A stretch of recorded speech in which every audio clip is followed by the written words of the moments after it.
स्वागत है आप सभी का हमारे चैनल पर। तो हम लोग कर रहे हैं घटना चक्र, जिसमें कि हम लोग पढ़ रहे हैं भारतीय इतिहास। तो इसमें बहुत सारे चैप्टर करा दिए गए हैं। तो आज का चैप्टर का नाम है जहांगीर। इसके पहले अकबर के बारे में पढ़ा था, बहुत ही इंपॉर्टेंट था। तो हमारे चैनल का नाम है पीआर नॉलेज रिसर्च सेंटर, जिसे कि अगर आप नए हैं तो हमारे चैनल को सब्सक्राइब कर सकते हैं।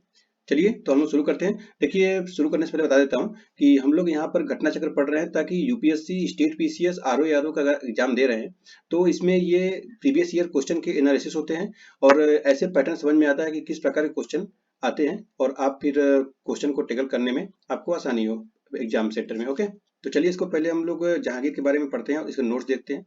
जहांगीर का जन्म 30 अगस्त 1569 को हुआ था।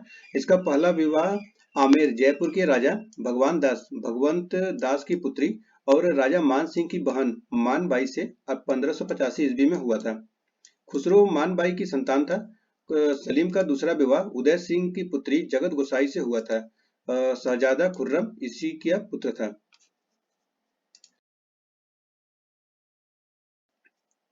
आगरा के किले में 1605 ईस्वी में जहांगीर का राज्याभिषेक हुआ और उसने नूरुद्दीन मोहम्मद जहांगीर बादशाह गाजी की उपाधि धारण की। जहांगीर ने अपने पक्ष के सरदारों को उच्च पद प्रदान किए, जिनमें से एक अबुल फजल का हत्यारा बुंदेला सरदार वीर सिंह देव भी था। अकबर की परंपरा को स्थापित रखते हुए जहांगीर ने अपना शासन उदारता से आरंभ किया और गद्दी पर बैठते ही उसने विभिन्न लोकहितकारी आदेश दिए। ये दो अस्पा एवं सिंह अस्पा प्रथा जहांगीर ने चलाई थी। इसके अंतर्गत बिना जात पद बढ़ाए ही मनसबदारों को अधिक सेना रखना पड़ती थी। और दो अस्पा, इसमें मनसबदारों को अपने सवार पद के दोगुने घोड़े रखने पड़ते थे। सी सिंह अस्पा सी अस्पा, इसमें मनसबदारों को अपने सवार पद के 3 घोड़े रखने होते थे। 1615 ईस्वी में राणा अमर सिंह तथा मुगल बादशाह जहांगीर के मध्य चित्तौड़गढ़ की संधि हुई। इसमें राणा ने मुगल बादशाह की अधीनता स्वीकार कर ली तथा बादशाह जहांगीर ने राणा को चित्तौड़ दुर्ग की किलाबंदी न करने की शर्त का साथ समेत समस्त भूभाग वापस कर दिया, जो अकबर के समय से मुगल आधिपत्य में था। जहांगीर से विवाह के बाद नूरजहां ने जुनता दल का निर्माण किया।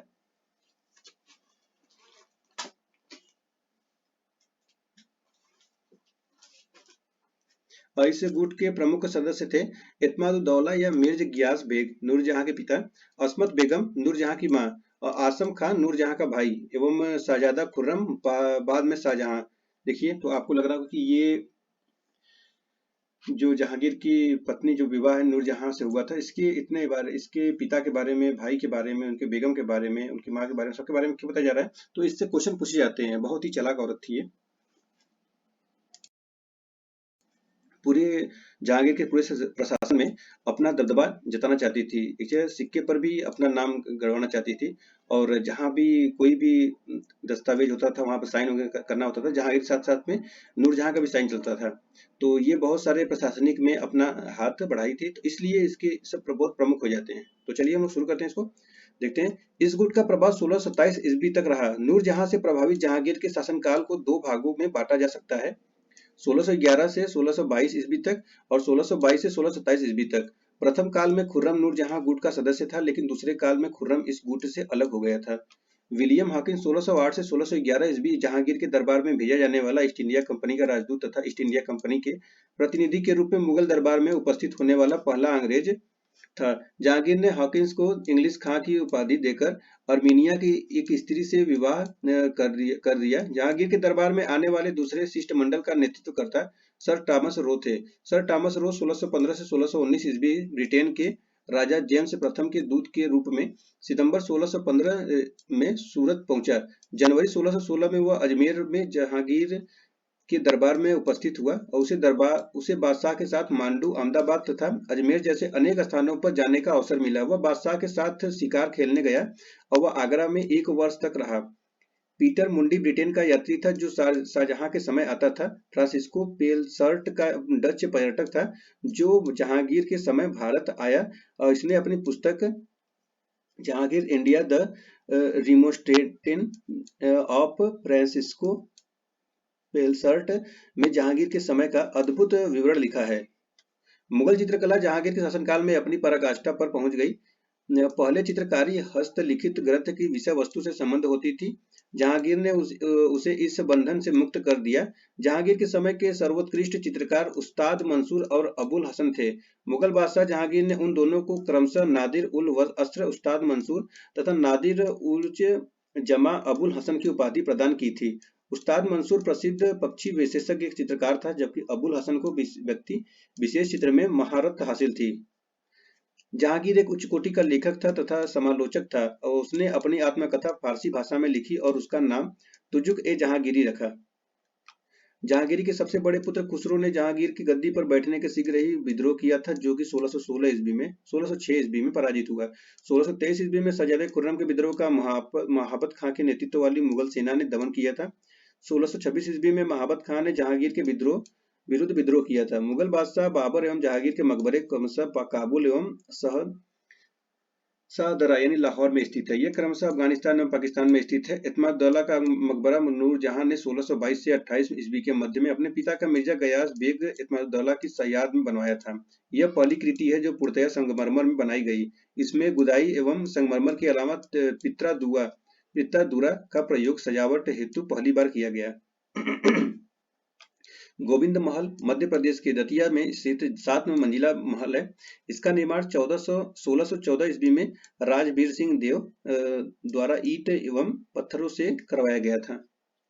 चलिए, तो ये समाप्त होता है और नोट समाप्त हो गया। तो हम लोग चलते हैं क्वेश्चन की तरफ। प्रश्न संख्या 1 है, 2 अस्पा एवं सी अस्पा प्रथा किसने शुरू की थी? तो यह किया था जहांगीर ने। मुगलों एवं मेवाड़ के राणा के मध्य चित्तौड़ की संधि किस शासक के शासनकाल में हस्ताक्षरित हुई थी? तो यह हुआ था जहांगीर 1615 में। ईस्ट इंडिया कंपनी ने जहांगीर के दरबार में पहले निम्न में से किसे भेजा था? तो यह भेजा था हॉकिंस को। निम्नलिखित में से जहांगीर के दरबार में ब्रिटिश शासक जेम्स प्रथम का राजदूत आया था? तो यह था आपका हॉकिंस। और निम्नलिखित अंग्रेजों में किसे जहांगीर खान की उपाधि से सम्मानित किया गया था? तो यह किया था हॉकिंस को। मुगल सम्राट जहांगीर ने निम्न में से किसे इंग्लिश खां की उपाधि दी थी? तो यह दिया था हॉकिंस को। ब्रिटिश राजदूत के रूप में सर थॉमस रो भारत आया था शासनकाल में? तो यह जहांगीर के। किस मुगल शासक के समय सर थॉमस रो भारत आया था? जहांगीर के। इंग्लैंड के जेम्स प्रथम के राजदूत सर थॉमस रो किस वर्ष भारत आए थे? तो यह आया था 1615 में। भारत में इंग्लैंड का कौन सा राजदूत जहांगीर के पीछे अजमेर से मांडू आया था? यह आया था थॉमस रो। जहांगीर ने थॉमस रो को कहां से मिलने का अवसर दिया था? तो यह दिया था अजमेर। निम्नलिखित विदेशी यात्रियों को उनके भारत आने का कालानुक्रम व्यवस्थित कीजिए। विलियम हॉकिंस, राल्फ फिच और सर थॉमस रो, निकोलस डाउंटन। तो बताना है कौन कब आया था। तो यह हो जाएगा सेकेंड, फर्स्ट, फोर्थ और third. William Hawkins east India company का राजदूत था जो अगस्त 1608 में सूरत में था। अप्रैल 1609 में मुगल शासक जहांगीर के दरबार में आगरा पहुंचा था। राल्फ फिच भारत आने वाला पहला इंग्लिश यात्री था। वह 1583 ईस्वी में गोवा पहुंचा था। सर थॉमस रो एक ब्रिटिश राजदूत था जो सितंबर 1615 में सूरत पहुंचा। निकोलस डाउंटन 1615 से 1415 में भारत आया था। नेक्स्ट है, एक डच पर्यटक जिसने जहांगीर के शासनकाल का मूल्यवान विवरण दिया था वह है फ्रांसिस्को पेलसर्ट। पीटर मुंडी ब्रिटेन का यात्री था जो शाहजहां के समय आया था। निकोलो मनुची इटली का यात्री था जो उत्तराधिकारी युद्ध के समय भारत आया था। विलियम हॉकिंस जहांगीर के समय भारत आया था। फ्रांसिस्को पेलसर्ट डच पर्यटक था जो जहांगीर के समय भारत आया। इसने अपनी पुस्तक Jahangiri India the Remonstrantie of Francisco Pelsaert में जहांगीर के समय का अद्भुत विवरण लिखा है। नेक्स्ट है, निम्न विदेशी यात्रियों में से किसने जहांगीर के शासनकाल में भारत की यात्रा की थी? तो यह किया था फ्रांसिस्को पेलसर्ट। नेक्स्ट है, किस मुगल शासक का मकबरा भारत में नहीं है? तो यह है जहांगीर का, हुमायूं का नहीं है। जहांगीर का, बाबर का नहीं है, बाकी औरंगजेब और हुमायूं का है। मुगल शासक बाबर जहांगीर के मकबरे क्रमशः काबुल और शाहदरा यानी लाहौर में स्थित है। यह क्रमशः अफगानिस्तान एवं पाकिस्तान में है। सम्राट जहांगीर को कहाँ दफनाया गया? तो यह लाहौर में है। किसका मकबरा भारत से बाहर स्थित है? हुमायूं, औरंगजेब, शाहजहां और जहांगीर। तो यह है जहांगीर का। मुगल चित्रकला किसके राज्यकाल में अपनी पराकाष्ठा पर पहुंची थी? तो ऑप्शन सी है जहांगीर। मुगल चित्रकला जहांगीर के शासनकाल में अपनी पराकाष्ठा पर पहुंच गई।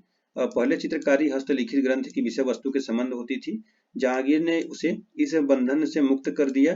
फारूक बेग, दौलत मंसूर, अबुल हसन आदि उसके काल के ऐसे चित्रकार हैं जिन्होंने अपनी कलात्मक प्रतिभा की बदौलत मुगल चित्रकला के इतिहास में अपना नाम स्वर्ण अक्षरों में अंकित करवा लिया। जहांगीर के समय के सर्वोत्कृष्ट चित्रकार उस्ताद मंसूर और अबुल हसन थे। सम्राट जहांगीर ने उन दोनों को क्रमशः नादिर उल अस्र उस्ताद मंसूर तथा नादिर उल जमा अबुल हसन की उपाधि प्रदान की थी। उस्ताद मंसूर प्रसिद्ध पक्षी विशेषज्ञ चित्रकार था, जबकि अबुल हसन को व्यक्ति विशेष चित्र में महारत हासिल थी। नेक्स्ट है, मुगल चित्रकला किसके नेतृत्व में अपने शीर्ष बिंदु पर थी? तो यह था जहांगीर। नेक्स्ट है, निम्नलिखित चित्रकारों में से किसे जहांगीर ने नादिर उल जामा की पदवी दी थी? तो यह है अबुल हसन। नेक्स्ट है, जहांगीर कालीन निम्नलिखित में से किस एक चित्रकार को नादिर उल असर की उपाधि प्रदान की गई थी? तो यह है मंसूर। जहांगीर के दरबार में पक्षियों का सबसे बड़ा चित्रकार था, तो यह है मंसूर। निम्नलिखित मुगल बादशाहों में किसने अपनी आत्मकथा फारसी में लिखी है? तो यह है जहांगीर। जहांगीर एक उच्च कोटि का लेखक तथा समालोचक था। उसने अपनी आत्मकथा फारसी में लिखी और उसका नाम तुझ ए जहांगीरी रखा। जहांगीर ने अपनी आत्मकथा में अपने गुणों के साथ अपने व्यक्तित्व दोषों को भी लिपिबद्ध किया है। इस ग्रंथ को 3 भागों में विभाजित किया गया है। प्रथम भाग ग्रंथ की प्रस्तावना है, जो जहांगीर की मृत्यु के बाद मोहम्मद हादी द्वारा लिखी गई थी। इसके अंतर्गत बादशाह के आरंभिक जीवन का उल्लेख किया गया है। दूसरा भाग ग्रंथ का मूल भाग है, जिसकी रचना जहांगीर ने स्वयं की थी। ग्रंथ के तीसरे भाग की रचना भी मोहम्मद हादी ने की थी। बाबर ने अपनी आत्मकथा तुजुक ए बाबरी तुर्की में लिखी थी। नेक्स्ट है, अबुल फजल के हत्यारे को पुरस्कृत किया था? तो यह किया था जहांगीर ने। और निम्नलिखित में से किसने जहांगीर के विरुद्ध विद्रोह किया था? तो आसफ खां, खुर्रम, महाबत खां, खुसरो। तो यह किया था खुर्रम ने किया था, खुसरो किया था, महाबत खां, आसम खां नहीं किया था। तो ऑप्शन हो जाएगा ऑप्शन डी 2, 3, 4। जहांगीर के सबसे बड़े पुत्र खुसरो ने जहांगीर की गद्दी पर बैठने के शीघ्र बाद विद्रोह किया था, जो कि 1606 ईस्वी में पराजित हुआ। 1623 ईस्वी में शहजादे खुर्रम के विद्रोह का महाबत खां के नेतृत्व वाली मुगल सेना ने दमन किया था। 1626 ईस्वी में महाबत खां ने जहांगीर के विरुद्ध विद्रोह किया। नेक्स्ट क्वेश्चन है, खुसरो किस मुगल बादशाह का पुत्र था? तो यह था जहांगीर का। खुसरो जहांगीर का सबसे बड़ा पुत्र था। यह जहांगीर का राजपूत पत्नी मीनाबाई मानबाई से उत्पन्न हुआ था। इसने अपने मामा मानसिंह एवं ससुर मिर्जा अजीज कोका की सह पर 1606 ईस्वी में अपने पिता जहांगीर के विरुद्ध विद्रोह कर दिया। जहांगीर ने खुसरो को आगरा के किले में नजरबंद रखा, परंतु खुसरो अकबर के मकबरे की यात्रा के एक बहाने भाग निकला। बाद में खुसरो को जहांगीर द्वारा समझाने का प्रयास असफल होने पर भैरोवाल नामक स्थान पर पिता पुत्र के मध्य युद्ध हुआ, जिसमें खुसरो पराजित हुआ। इसको पकड़कर कैद में डाल दिया गया। कालांतर में खुसरो द्वारा जहांगीर की हत्या के षड्यंत्र रचने के कारण इसे अंधा करवा दिया गया। खुर्रम शाहजहां ने अपने दक्षिण अभियान के समय खुसरो को अपने साथ ले जाकर 1622 ईस्वी में इसकी हत्या करवा दी। नेक्स्ट है, निम्न में से कौन नूरजहां के गुट का सदस्य नहीं था? तो यह है जहांगीर। नेक्स्ट है, निम्नलिखित में से कौन नूरजहां जुंटा का सदस्य नहीं है? तो यह है महाबत खान। और इत्मुद्दौला का मकबरा आगरा में किसने बनवाया था? तो ये बनवाया था नूरजहां ने 1622 से 28 में ईस्वी के मध्य। नेक्स्ट है, परचीनकारी यानी प्रिट्याडोरा निम्न में से किससे संबंधित है? तो यह संबंधित है दीवारों में अर्ध कीमती पत्थर जड़कर फूलों की नक्काशी करना। नेक्स्ट है, सूची 1 को सूची 2 से मिलाना है इसमें। तो इसके निर्माता और स्मारक बाबर है, तो बाबर आपका हो जाएगा जामा मस्जिद। और हुमायूद्दीन पना अकबर है जहांगीरी महल, जहांगीर अकबर के मकबरे को पूर्ण करवाना। तो ऑप्शन हो जाएगा ए 1, 2, 3, 4। गोविंद महल जो हिंदू वास्तुकला का अप्रतिम उदाहरण है स्थित है, तो यह है दतिया में। नेक्स्ट है, निम्नलिखित में से कौन सुमेलित नहीं है? तो इसमें अकबर का मकबरा सिकंदरा, जहांगीर का मकबरा शाहदरा, शेख सलीम चिश्ती का मकबरा फतेहपुर सीकरी, शेख मुजीबुद्दीन औलिया का मकबरा अजमेर में नहीं है। तो ये है शेख मुजीबुद्दीन औलिया का मकबरा अजमेर में नहीं बल्कि ये दिल्ली में है, इसलिए गलत है। 1325 ईस्वी में निजामुद्दीन औलिया की मृत्यु हुई। इनके शिष्यों में अमीर खुसरो और अमीर हसन देहलवी प्रमुख थे। अन्य तीनों में युग में सम्मिलित है। अब नेक्स्ट आता है शाहजहां। चलिए, जहांगीर के बाद शाहजहां। तो लगातार हम लोग पढ़ रहे हैं। तो पहले बाबर आया, और फिर हुमायूं, और फिर अकबर, और अब जहांगीर था, और अब शाहजहां। अब इसके बाद आएगा औरंगजेब। लाइन से याद रख लीजिए, ऐसे मुगल काल है, ठीक है। बाबर, हुमायूं और अकबर, जहांगीर, शाहजहां, औरंगजेब। चलिए नोट देखते हैं शाहजहां के बारे में। 1592 ईस्वी में लाहौर में शाहजहां खुर्रम का जन्म हुआ था। उसकी माता मारवाड़ के शासक उदय सिंह की पुत्री जगत गोसाई थी। 1612 ईस्वी में आसफ खां की पुत्री अर्जुमंद बानो बेगम से उसका विवाह हुआ, जो बाद में इतिहास में मुमताज महल के नाम से विख्यात हुई। 1628 ईस्वी में शाहजहां अबुल फजल सियाबुद्दीन मोहम्मद साहिब किरान ए सानी की उपाधि धारण कर गद्दी पर बैठा। तो ये अर्जुमंद बानो बेगम वही है मुमताज जो कि नूरजहां की भतीजी थी। आगरा में उसका राज्याभिषेक हुई। इसी ने राजधानी आगरा से शाहजहांबाद स्थानांतरित की। अहमदनगर को 1633 ईस्वी में मुगल साम्राज्य में सम्मिलित कर लिया। यहाँ के शासक हुसैन शाह द्वितीय को ग्वालियर के किले में कैद किया गया। निजाम शाही सरदार शाहजी भोसले ने एक बच्चे मुर्तजा निजाम शाह तृतीय के नाम से मुगलों से संघर्ष जारी रखा। अंत में 1636 ईस्वी में मुगलों द्वारा शाहजी को चुनार के किले में घेर लिया गया। शाहजी ने बहुत से किले तथा मुर्तजा निजाम शाह तृतीय को मुगलों को सौंप दिया। मुर्तजा निजाम शाही तृतीय को भी ग्वालियर के किले में कैद कर लिया गया तथा शाहजी ने बीजापुर राज्य की सेवा स्वीकार कर ली। शाहजहां के समय गोलकुंडा और बीजापुर ने मुगलों की संधि कर ली। शाहजहां के शासनकाल औरंगजेब ने पहले 1636 से 44 ईस्वी तक दक्कन का सूबेदार रहा तथा 1653 ईस्वी में 1658 ईस्वी तक वह पुनः दक्कन का सूबेदार रहा। चलिए हम लोग क्वेश्चन देखते हैं।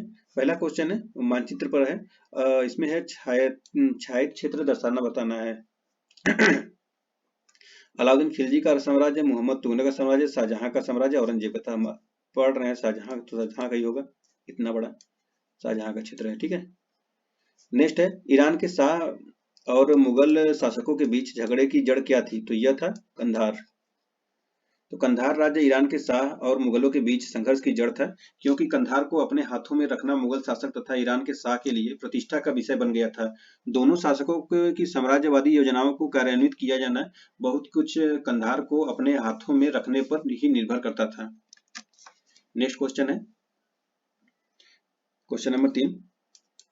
कंधार के निकल जाने से मुगल साम्राज्य को एक बड़ा धक्का पहुंचा। तो यह है सामरिक महत्व के केंद्र के दृष्टिकोण से है। ऑप्शन नंबर डी हो जाएगा। शाहजहां के शासनकाल में 1694 ईस्वी में कंधार पर पुनः ईरानी अधिकारी हो जाने से मुगल साम्राज्य को सामरिक महत्व के केंद्र के दृष्टिकोण से एक बड़ा धक्का पहुंचा, क्योंकि कंधार के बिना उत्तर पश्चिमी सीमा पर मुगलों की स्थिति अपेक्षाकृत दुर्बल थी। शाहजहां के समय में कंधार अंतिम रूप से मुगलों के अधिकार से निकल गया। नेक्स्ट है बनारस एवं इलाहाबाद की तीर्थ यात्रा कर की समाप्ति के लिए किसने मुगल बादशाह के सामने बनारस के पंडितों का नेतृत्व किया? तो ये है ऑप्शन नंबर सी, कबीराचार्य। बनारस के संस्कृत और हिंदी के महान विद्वान कबीर आचार्य सरस्वती को शाहजहां द्वारा राज्य की संरक्षण प्रदान किया गया था। कबीर कल्पलता उन्होंने शाहजहां की प्रशस्ति में प्रणीत की थी। सरस्वती उपाधि धारक यह विद्वान संस्कृत का मर्मज्ञ था। इसने बादशाह से निवेदन कर बनारस तथा इलाहाबाद की तीर्थ यात्रा कर समाप्त करवा दिया था। नेक्स्ट है किस मुगल शासन ने बनारस के संस्कृत हिंदी में के महान विद्वान कवि था? तो यह था शाहजहां। नेक्स्ट है शाहजहां के बल्ख अभियान का उद्देश्य था?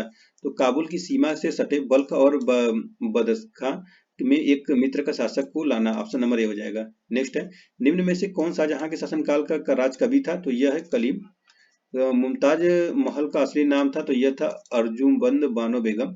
नेक्स्ट है हिंदू तथा ईरानी वास्तुकला का सर्वप्रथम समन्वय हमें देखने को मिलता है ताजमहल में, लाल किले में। तो ताजमहल हो जाएगा ऑप्शन नंबर ए।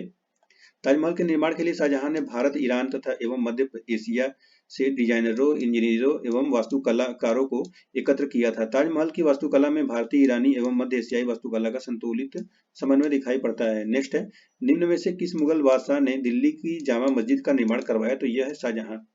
दिल्ली की जामा मस्जिद का निर्माण शाहजहां ने करवाया था। मुगल सम्राटों में शाहजहां सबसे महान भवन निर्माण करता था।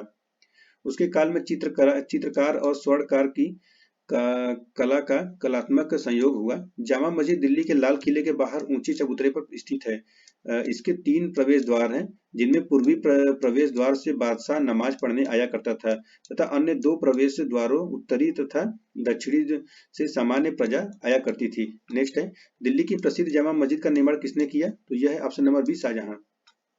नेक्स्ट है निम्नलिखित में से किसने साम्राज्य की राजधानी आगरा से दिल्ली स्थानांतरित की? तो ऑप्शन सी है, शाहजहां।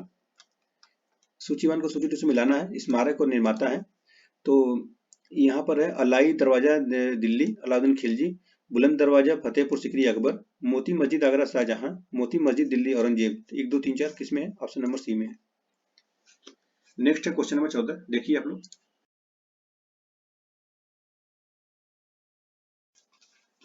दिल्ली के लाल किले का निर्माण करवाया था? तो ऑप्शन डी है, शाहजहां ने करवाया था। अकबर के फतेहपुर सीकरी की भांति शाहजहां ने दिल्ली में अपने नाम पर शाहजहानाबाद का नामक एक नगर की स्थापना की तथा वहां अनेक सुंदर एवं वैभवपूर्ण भवनों का निर्माण कर उसे सुसज्जित करने का प्रयास किया था। शाहजहानाबाद के भवनों में लाल किला प्रमुख है। यह चतुर्भुज आकार का किला लाल बलुआ पत्थर से निर्मित होने के कारण लाल किले के नाम से प्रसिद्ध है। इस किले के पश्चिमी द्वार का नाम लाहौरी दरवाजा एवं दक्षिणी द्वार का नाम दिल्ली दरवाजा है।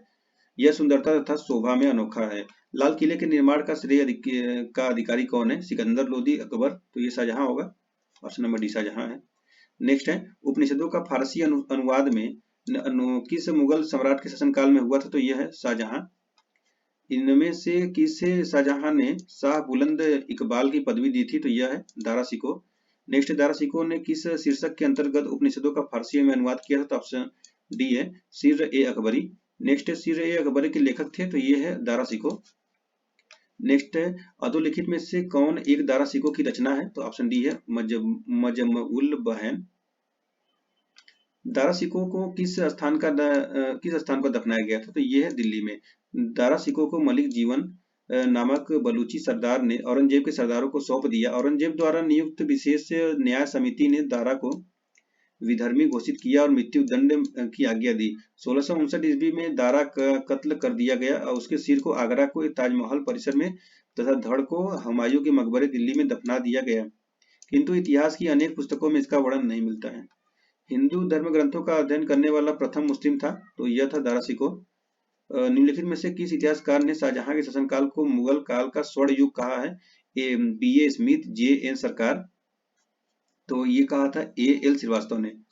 डॉक्टर ए एल श्रीवास्तव ने अपनी पुस्तक मुगल कालीन भारत 1526 से 1803 ईस्वी तक में लिखा है कि शाहजहां का शासनकाल भारत के मध्य युगीन इतिहास में स्वर्ण युग के नाम से प्रसिद्ध है, तथापि यह केवल कला और कला में भी वास्तुकला की दृष्टि से ही सत्य माना जा सकता है। जे एन सरकार और वी ए स्मिथ शाहजहां के काल को स्वर्ण काल मानने के पक्ष में नहीं है। नेक्स्ट है, सुप्रसिद्ध कोहिनूर हीरा शाहजहां को किस उपहार में दिया गया था? तो यह दिया गया था मीर जुमला। मीर जुमला वास्तविक नाम मोहम्मद सईद था। यह मूल रूप से आर्दिस्तान का रहने वाला था और यह व्यापार व्यवसाय करने के उद्देश्य से गोलकुंडा चला आया और प्रारंभ में यह हीरे का व्यापार करता था। बाद में वह गोलकुंडा के सुल्तान अब्दुल्ला कुतुब शाह 1626 से 1672 ईस्वी की सेवा में जाकर वजीर का पद प्राप्त किया। बादशाह शाहजहां ने मीर जुमला को 5000 का मनसब तथा उसके पुत्र मोहम्मद अमीन को 2000 का मनसब प्रदान किया।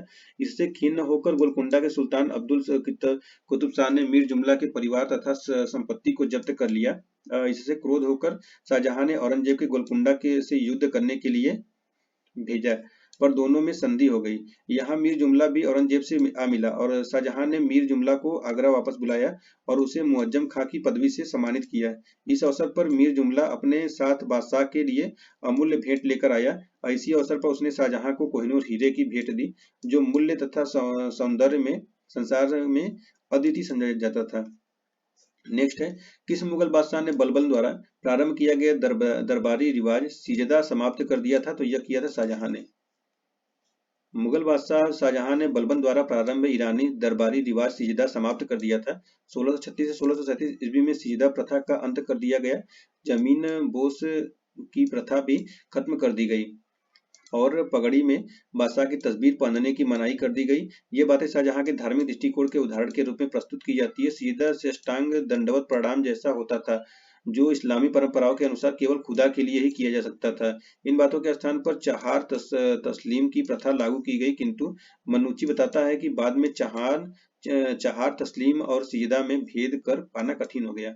नेक्स्ट है, निम्नलिखित में से कौन शाहजहां के शासनकाल में अधिकांश समय तक दक्कन का गवर्नर रहा? तो ऑप्शन डी है औरंगजेब। शाहजहां के शासनकाल में औरंगजेब पहले 1636 से 1644 ईस्वी तक दक्कन का गवर्नर रहा। तो 1652 में यानी 1653 में कार्यभार ग्रहण में उसे पुनः इस पद पर नियुक्त किया गया था, जिस पर वह उत्तराधिकार के युद्ध में विजय और मुगल बादशाह बनने तक रहा। तो फाइनली अब आता है औरंगजेब। तो ऐसा कहा जाता है कि औरंगजेब एक कट्टरवादी धर्म था, धार्मिक कट्टरवादी था मुस्लिमों का। मुगल गद्दी पर शाहजहां का उत्तराधिकारी औरंगजेब हुआ, किंतु ज्येष्ठ पुत्र के उत्तराधिकार के नियम से नहीं अपितु तलवार के बल से। मुगल काल में तलवार की ही सत्ता का प्रतीक था। तलवार के बल पर ही उत्तराधिकार का निर्णय होता था। मुगल बादशाह औरंगजेब का राज्याभिषेक 2 बार हुआ।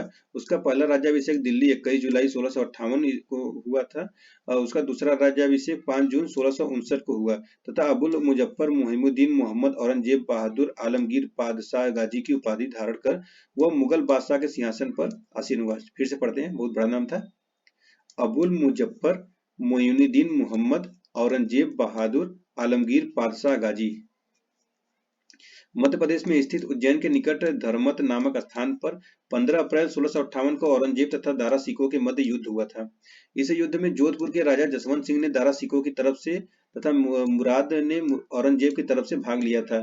सामूगढ़ का युद्ध 29 मई 1658 को औरंगजेब और मुराद की संयुक्त सेनाओं एवं दारा सिकों के मध्य हुआ था, जिसमें दारा सिकों पराजित हुआ था। चलिए हम लोग प्रश्न देखते हैं। मुगल कथन और कारण क्वेश्चन है। मुगल गद्दी पर औरंगजेब शाहजहां का उत्तराधिकारी हुआ क्योंकि ज्येष्ठ पुत्र के उत्तराधिकारी के नियम का पालन किया गया। ऑप्शन सी है, ये सही है लेकिन आर गलत है, कोई नियम पालन नहीं किया गया था। मुगल गद्दी पर शाहजहां का उत्तराधिकारी औरंगजेब हुआ किंतु ज्येष्ठ पुत्र के उत्तराधिकार के नियम से नहीं अपितु तलवार के बल से। मुगल काल में तलवार ही सत्ता का प्रतीक थी। तलवार के बल पर ही उत्तराधिकारी का निर्णय होता था। उत्तराधिकार के कोई सुस्पष्ट नियम नहीं थे। साथ ही शाहजहां के पुत्रों में दारा एवं सूजा के बाद औरंगजेब का क्रम तीसरा था। नेक्स्ट है, निम्नलिखित में से किस मुगल बादशाह को 2 बार राज्याभिषेक हुआ? तो ये था औरंगजेब। नेक्स्ट है, धर्मत का युद्ध निम्न में से किनके बीच लड़ा गया था? तो यह औरंगजेब और दारा सिकों। निम्नलिखित युद्धों का कालानुक्रम व्यवस्थित कीजिए और नीचे दिए गए कूट का सही चयन कीजिए। तो देखिए, यह सरनाल का युद्ध, बिलग्राम का युद्ध, धर्मत का युद्ध, जजाऊ का युद्ध। तो पहले बिलग्राम हुआ था, फिर सरनाल का युद्ध हुआ था, फिर धर्मत का युद्ध हुआ था, फिर जजाऊ का युद्ध हुआ था। 1572 ईस्वी में सरनाल गुजरात का युद्ध अकबर के गुजरात अभियान के दौरान हुआ था, जिसमें अकबर के नेतृत्व में मुगल सेना ने इब्राहिम मिर्जा को पराजित किया था। 1540 ईस्वी में बिलग्राम के युद्ध में शेर शाह सूरी ने हुमायूं को हराया था। 1658 ईस्वी में धर्मत युद्ध के औरंगजेब ने सेना को दारा सिकों की सेना को पराजित किया तथा जजाऊ का युद्ध 1707 ईस्वी में औरंगजेब की मृत्यु के बाद उसके उत्तराधिकारी हेतु बहादुर शाह प्रथम और मोहम्मद आजम शाह के बीच हुआ था। औरंगजेब ने जोधपुर के शासक जसवंत सिंह को 1658 ईस्वी के धर्मत के युद्ध में पराजित किया था।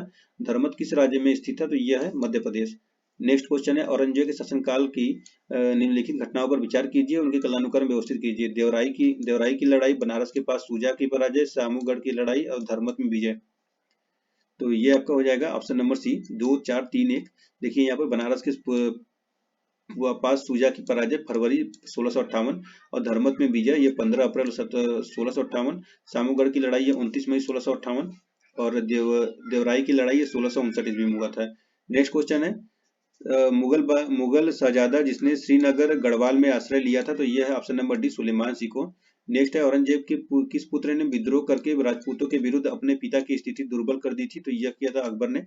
औरंगजेब के पुत्र अकबर ने 1681 ईस्वी में विद्रोह करके राजपूतों के विरुद्ध अपने पिता की स्थिति दुर्बल कर दी थी। अकबर राजपूतों के विरुद्ध लड़े जाने वाले युद्ध से निराश हो गया था। उसे अपने पिता के धर्माधता की नीति की सफलता में विश्वास न था तथा विचारों से उदार था। उसी अवसर पर मेवाड़ का राजा राज सिंह और राठौर नेता मारवाड़ के दुर्गा दास ने उसके सामने प्रस्ताव रखा कि यदि वह अपने भारत का बादशाह घोषित कर दे तो मेवाड़ और मारवाड़ दोनों की सेनाएं उसकी सहायता करेंगी। दुर्गादास ने अकबर को अपने संरक्षण में रखा। राजपूताना तथा खानदेश की कठिन यात्रा की मुगल सेना से उसकी रक्षा और उसे शिवाजी के पुत्र संभाजी के दरबार में पहुंचाने की सफलता पाई। 1681 ईस्वी में औरंगजेब स्वयं अकबर का पीछा करता हुआ दक्षिण भारत गया किंतु अकबर भारत भाग गया और वहीं से वह औरंगजेब के अंतिम काल में अकबर की मृत्यु हो गई। नेक्स्ट क्वेश्चन है, किस मुगल सेनापति के साथ शिवाजी ने 1665 ईस्वी में पुरंदर की संधि हस्ताक्षर किए थे? तो यह किया था जय सिंह। 1665 ईस्वी के आरंभ में औरंगजेब ने राजा जय सिंह के नेतृत्व में विशाल सेना शिवाजी का दमन करने के लिए भेजी। जय सिंह कछवाहा शासक थे जो कि युद्ध और शांति दोनों कलाओं में निपुण थे। वह चतुर कूटनीतिज्ञ थे और उन्होंने समझ लिया कि बीजापुर को जीतने के लिए शिवाजी से मैत्री करना आवश्यक है। अतः पुरंदर के किले पर मुगलों की विजय और राजगढ़ की घेराबंदी के बावजूद उन्होंने शिवाजी से संधि की। पुरंदर की यह संधि जून 1665 में हुई। किस मुगल बादशाह को जिंदा पीर कहा जाता था? तो ऑप्शन बी है औरंगजेब। नेक्स्ट है, निम्न में से कौन जिंदा पीर के नाम से जाना जाता था? ऑप्शन सी है औरंगजेब। नेक्स्ट है औरंगजेब के काल में कौन यूरोपीय यात्री भारत आया था? तो यह था औरंगजेब में William Hawkins, Thomas Roe, Antonio मोस्टा, पीटर मुंडी। तो यहाँ पर देखिए अंग्रेज यात्री पीटर मुंडी शाहजहां के काल में भारत की यात्रा पर आया था। विलियम हॉकिंस और थॉमस रो जहांगीर के समय में तथा एंटोनियो से में मोन्सेराट अकबर के समय भारत आया था। इस प्रकार औरंगजेब के शासनकाल में 1658-1707 ईस्वी में इसमें से कोई नहीं आया था। सर्वप्रथम किस मुगल यात्रा ने मुगल शासक ने ब्रिटिश के विरुद्ध संघर्ष किया था? तो यह किया था बहादुर शाह जफर। औरंगजेब ने दक्षिण में जिन दो राज्यों को विजय किया था वह है बीजापुर एवं गोलकुंडा।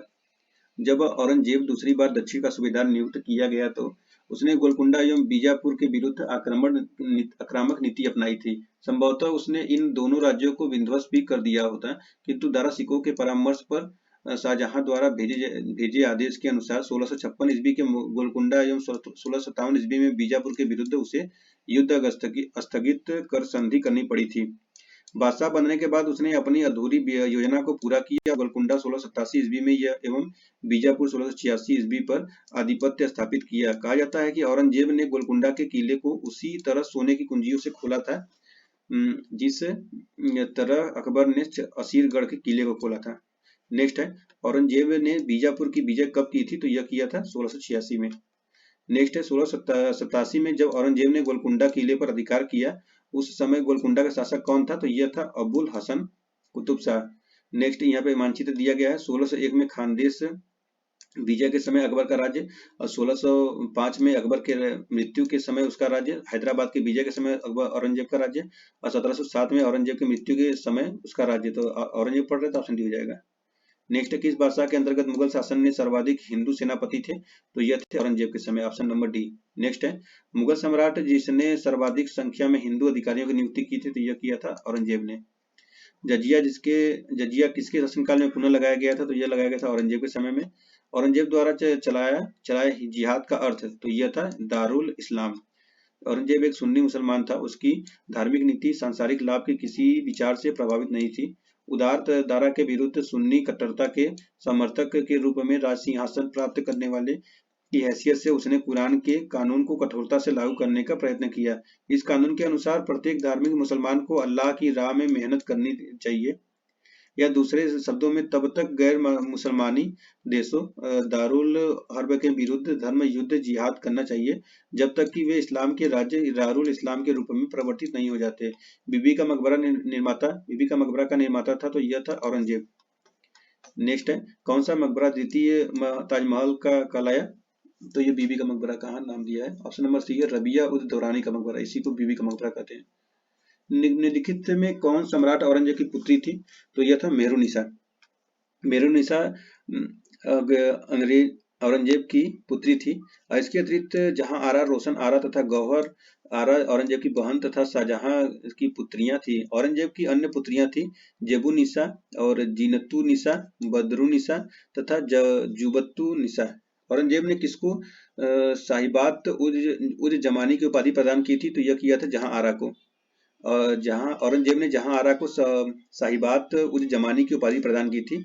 जहां आरा सम्राट शाहजहां और महारानी मुमताज महल की सबसे बड़ी बेटी थी। वह अपने पिता के उत्तराधिकारी और छठे मुगल सम्राट औरंगजेब की बड़ी बहन भी थी। नेक्स्ट है संत रामदास को किसके शासनकाल से संबंधित किया जाता है? तो यह किया जाता है औरंगजेब। संत रामदास अथवा समर्थ रामदास महाराष्ट्र के महान संत थे। इनका जन्म 1608 ईस्वी में हुआ था। ये मुगल शासक जहांगीर, शाहजहां और औरंगजेब के समकालीन थे। इनकी प्रसिद्धि औरंगजेब के काल में अधिक होने के कारण इस प्रश्न का सर्वाधिक उपयुक्त उत्तर औरंगजेब होगा। दिल्ली के लाल किले में मोती मस्जिद का निर्माण किया था? तो यह किया था औरंगजेब ने। दिल्ली के लाल किले के परिसर के अंदर औरंगजेब के शासनकाल संगमरमर की एक मस्जिद मोती मस्जिद का निर्माण करवाया, क्योंकि शाहजहां ने अपनी योजना के अनुसार किले के अंदर मस्जिद का निर्माण न करवाया कर किले के बाहर जामा मस्जिद का निर्माण करवाया। अतः औरंगजेब ने किले के अंदर मस्जिद की आवश्यकता का अनुभव कर मोती मस्जिद का निर्माण करवाया। अब अगला आता है नेक्स्ट चैप्टर मुगल कालीन प्रशासक। एक मिनट।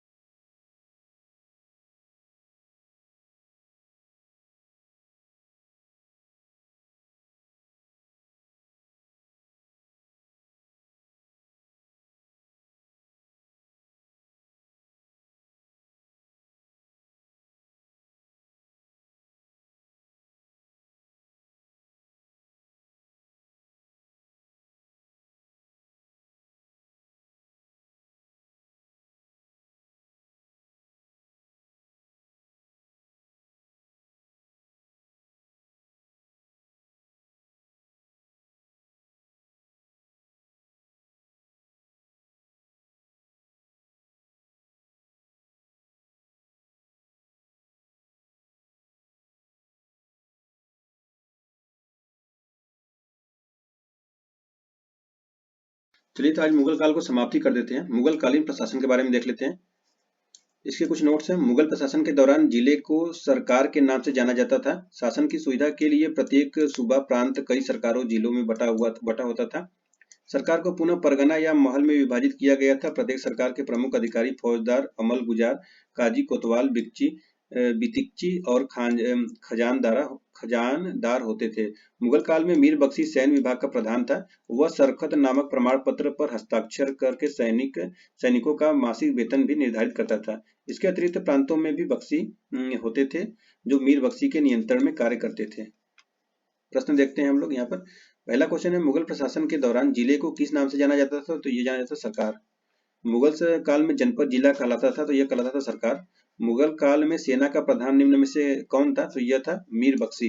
मुगल काल में मीर बख्शी सैन्य विभाग का प्रधान था। उच्च अधिकारियों सहित सभी श्रेणियों के मनसबदारों की नियुक्ति के आदेश उसी के द्वारा दिए जाते थे। घोड़ों को दागने और सिपाहियों का मुआयना करने का काम भी उसी के जिम्मे था। नेक्स्ट क्वेश्चन है, मुगल शासन में मीर बख्शी का कर्तव्य था? तो यह था भू राजस्व अधिकारियों का पर्यवेक्षण। नेक्स्ट क्वेश्चन है, कथन और कारण क्वेश्चन है। पहला यहाँ कथन है, मुगल साम्राज्य मूल रूप से एक सैनिक राज्य था क्योंकि केंद्रीय शासन व्यवस्था के विकास की प्राण शक्ति उसकी सैनिक शक्ति पर निर्भर थी। तो इसमें ए और आर दोनों सही है और सही व्याख्या भी करा तो ऑप्शन नंबर ए हो जाएगा। यद्यपि यह विवाद का विषय है, मुगल साम्राज्य एक सैनिक राज्य था, परंतु अधिकतर इतिहासकार यह मानते हैं कि लगभग सभी मनसबदारों को सैन्य दायित्व प्रदान किया गया था। साथ ही मुगलों के पास एक बड़ी सेना थी जिसने मुगल साम्राज्य के विस्तार एवं सुदृढ़ीकरण में अपनी महत्वपूर्ण भूमिका निभाई थी। नेक्स्ट क्वेश्चन है, निम्नलिखित में से किसने मुगल सेना में चिकित्सक नियुक्त किया गया था? तो यह किया गया था मनुची को। तो देखिए यहाँ पर निकोलो मनुची को मुगल सेना में चिकित्सक नियुक्त किया गया था। वह एक इतावली यात्री था। इसने भारत आकर दारा सिकों के सेना तोपची के रूप में नौकरी की और 1659 ईस्वी में दारा सिकों की मृत्यु के बाद इसने चिकित्सक पेशा अपना लिया। नेक्स्ट क्वेश्चन है, निम्नलिखित कथनों पर विचार कीजिए। अहदी वे घुड़सवार सिपाही थे। 1 2 3 4 का ऑप्शन इसमें स्टेटमेंट है। जिन्होंने अपनी सेवाएं एकाकी प्रदान की। दूसरा है, जिन्होंने किसी सरदार के साथ अपने को संलग्न नहीं किया। तीसरा है, सम्राट की जिनका आसन कर्नल था। और चौथा है, जिन्होंने अपने को मिर्जाओं के साथ संलग्न किया। तो हो जाएगा ऑप्शन नंबर बी। 1 2 3 सही है, चौथा वाला गलत है। मुगल काल के वंशधारों के सैनिकों के अतिरिक्त 2 प्रकार के और घुड़सवार सैनिक थे जो अहदी तथा दाखिली कहलाते थे। अहदी सैनिक बादशाह द्वारा नियुक्त किए जाते थे तथा अब उसके अंगरक्षक के रूप में कार्य करते थे। यद्यपि इनका मनसबदारों में से कोई संबंध नहीं था, किंतु बादशाह के प्रत्यक्ष आदेश से इन्हें मनसबदारों के साथ नियुक्त कर दिया जाता था। ये प्रत्यक्ष रूप से बादशाह के अधीन होते थे तथा इनकी भर्ती, वेतन, वस्त्र एवं घोड़े सब राज्य की ओर से दिए जाते थे। इनके लिए पृथक दीवान एवं बख्शी की व्यवस्था की गई थी। एक अहदी घुड़सवार को 500 रुपए वेतन देने का उल्लेख मिलता है, जबकि एक साधारण घुड़सवार को 12 रुपए से 15 रुपए तक का वेतन दिया जाता है। नेक्स्ट क्वेश्चन है, मुगल प्रशासन में मुहतसिब था? तो यह था लोक आचरण अधिकारी।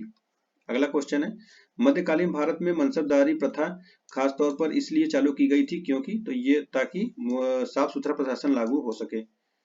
नेक्स्ट है, निम्नलिखित बातों में से कौन एक मुगल मनसबदारी व्यवस्था के विषय में सत्य नहीं है? तो इसमें 33 वर्ग थे। इन्हें मशरूत अथवा सशस्त्र पद प्राप्त होते थे। और तीसरा है, उनका सवार पद जात पद से अधिक हो सकता था।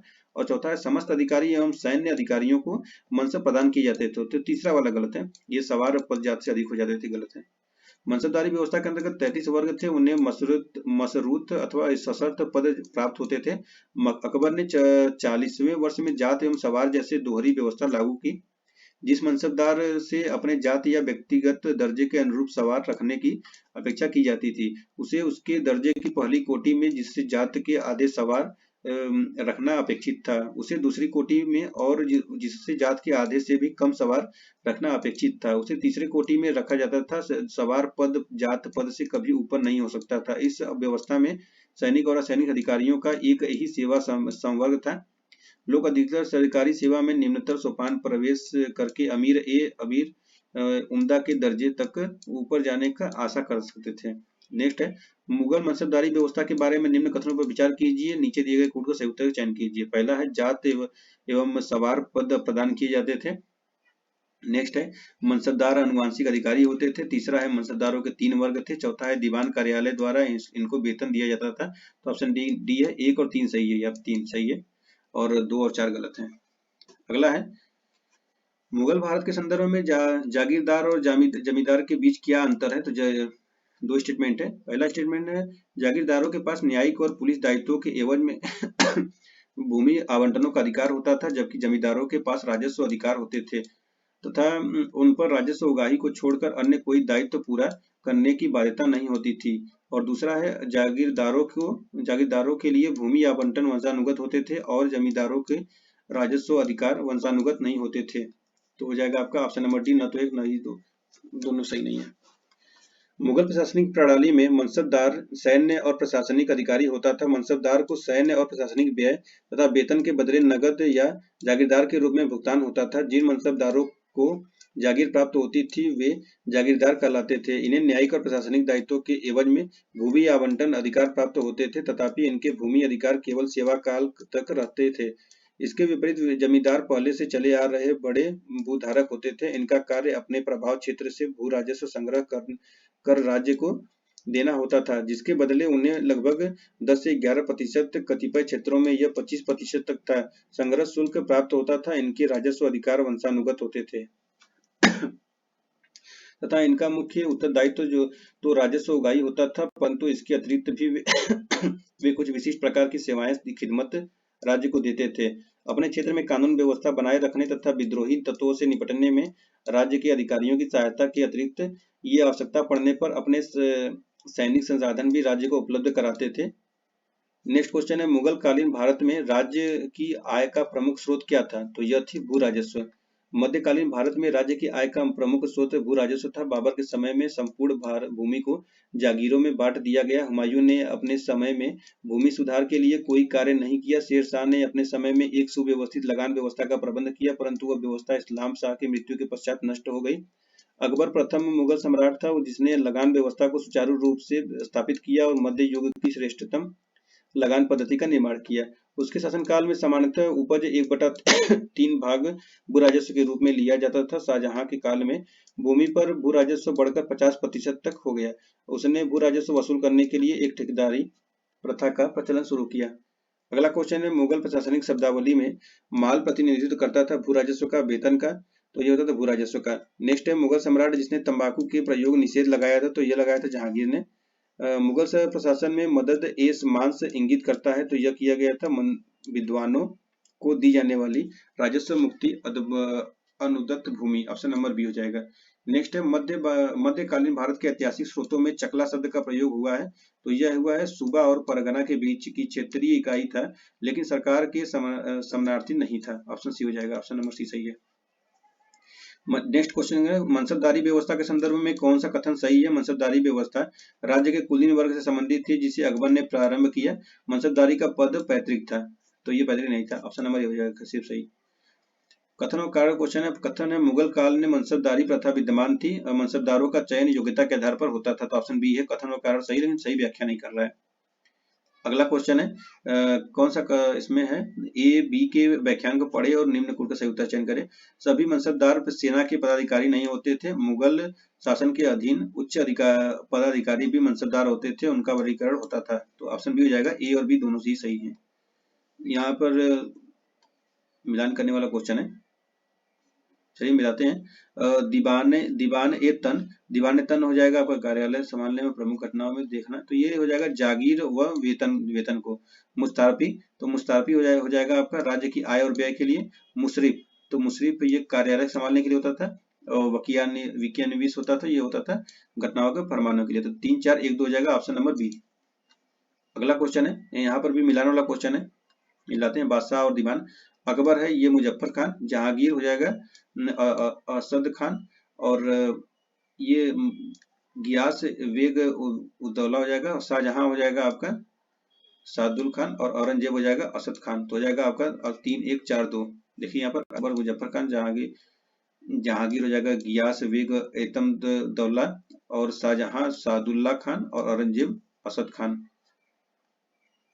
नेक्स्ट क्वेश्चन है, निम्नलिखित राजाओं में से किसने राम सीता की आकृतियों और रामसीय देवनागरी लेख से कुछ युक्त कुछ सिक्के चलाए? तो यह अकबर ने। नेक्स्ट है, मुगल शासक में तांबे का सिक्का कहलाता था? तो ऑप्शन बी है दाम। निम्नलिखित में से किस शासक ने शाहरुख नामक चांदी का सिक्का चलाया? तो ऑप्शन बी है बाबर ने। नेक्स्ट है, मध्यकाल में बटाई शब्द का अर्थ था? तो यह ऑप्शन नंबर बी लगान निर्धारण का तरीका। नेक्स्ट है, अकबर के शासनकाल में दक्कन में निम्न पद्धतियों में से कौन सा भू राजस्व वसूली का प्रचलित आधार था? तो ऑप्शन नंबर बी हो जाएगा हल की संख्या। जे.एन. सरकार की औरंगजेब का इतिहास पुस्तक में पृष्ठ संख्या 190 पर उल्लेख किया गया है कि अकबर के शासनकाल में उत्तर भारत में दीवान टोडरमल द्वारा भू राजस्व वसूली की व्यवस्थित पद्धति स्थापित की गई थी, लेकिन दक्कन में इस प्रकार की व्यवस्थित पद्धति का अभाव था। नेक्स्ट क्वेश्चन है, निम्नलिखित में से किस मुगलकालीन नहर का निर्माण फिरोज शाह की रजबबावा के पुनर्जीवित करके किया गया था? तो ऑप्शन बी हो जाएगा साहब नहर। अब आता है अगला, मुगल कालीन संगीत एवं चित्रकला। इसको इसके बारे में देख लेते हैं। मुगल चित्रों में युद्ध दृश्य, पशु पक्षी और प्राकृतिक दृश्य व दरबारी विषयों में संबंधित चित्रों का चित्रण किया गया। चित्रकला के क्षेत्र में मुगल शैली का प्रारंभ हुमायूं ने किया था। मुगल चित्रकला की नींव हुमायूं के शासनकाल में ही पड़ी। अपने निर्वासन काल में उसने मीर सैयद अली और ख्वाजा अब्दुल सरसम नामक दो फारसी चित्रकारों की सेवाएं प्राप्त की, जिनके द्वारा ही मुगल चित्रकला की शुरुआत की गई थी। क्वेश्चन देखते हैं यहाँ पर, मुगल चित्रकला के विषय में कौन सा कथन सत्य है? युद्ध दृश्य, पशु पक्षी और प्राकृतिक दृश्य, दरबारी चित्रण, उपयुक्त सभी, तो उपयुक्त सभी हो जाएगा। नेक्स्ट क्वेश्चन है, चित्रकला की मुगल शैली का प्रारंभ किया था? तो यह किया था हुमायूं ने। और नेक्स्ट क्वेश्चन है, किस मुगल शासक ने चित्रकारी के लिए कारखाने बनवाए? तो ये बनवाए थे हुमायूं ने। और चित्रकला की मुगल कलम भारतीय लघु चित्रकला की रीढ़ है। निम्नलिखित में से किस कलम पर मुगल चित्रकला का प्रभाव नहीं पड़ा? तो पहाड़ी है, राजस्थानी है, कांगड़ा है, कालीघाट। तो कालीघाट पर नहीं पड़ा था, ऑप्शन नंबर डी हो जाएगा। दस्तान ए अमीर हमजा का चित्रांकन किसके द्वारा किया गया? तो ऑप्शन हो जाएगा अब्दुल रसम और सी मीर सैयद अली। नेक्स्ट क्वेश्चन है, दसवंत और बसावन प्रसिद्ध चित्रकार मुगल सम्राट के राज दरबारी थे? तो यह थे अकबर। प्रश्नगत विकल्पों के दसवंत और बसावन अकबर कालीन चित्रकार थे। दसवंत जो एक कहार का बेटा था के काम से अकबर इतना प्रभावित हुआ कि उसने उसे अपने समय के अग्रणी चित्रकार बनने में सहयोग दिया, किंतु बाद में यह महान चित्रकार मानसिक रूप से विक्षिप्त हो गया और 1584 में उसने आत्महत्या कर ली थी। यूरोपीय चित्रकारी का प्रवेश किसके दरबार में हुआ था? तो यह दरबार अकबर के दरबार में हुआ था। व्यक्ति विशेष चित्रण और दृश्य में आगे दिखने वाले वस्तुओं को छोटे आकार में बनाना। नेक्स्ट क्वेश्चन है, निम्नलिखित में से कौन जहांगीरी चित्रकार था? नीचे दिए गए कोड का सही उत्तर का चयन कीजिए। अब्दुल समद, अबुल हसन, अका रिजा और मीर सैयद अली। तो कौन सा कथन सही है? तो ऑप्शन बी हो जाएगा 2 और 3 सही है। अबुल हसन, उस्ताद मंसूर, फर्रुख बेग, विशन दास, आका रिजा, मोहम्मद नादिर, मोहम्मद मुराद, मनोहर माधव तथा गोवर्धन जहांगीर के समय के प्रमुख चित्रकार थे। मीर सैयद अली और अब्दुल समाद ने हुमायूं के समय में मुगल चित्रकला की आधारशिला रखी थी। नेक्स्ट क्वेश्चन है, मुगल चित्रकला ने किसके शासनकाल में उन्नति की? तो ऑप्शन सी है जहांगीर। नेक्स्ट क्वेश्चन है, जहांगीर ने मुख्यतः निम्नलिखित में से किस कला को संरक्षण दिया था? तो ऑप्शन ए हो जाएगा चित्रकला को। नेक्स्ट क्वेश्चन है, इनमें से किस मुगल सम्राट ने सचित्र पांडुलिपियों से ध्यान हटाकर चित्रधार, एल्बम और व्यक्तिगत रूप चित्रों पर अधिक जोर दिया? तो यह है जहांगीर।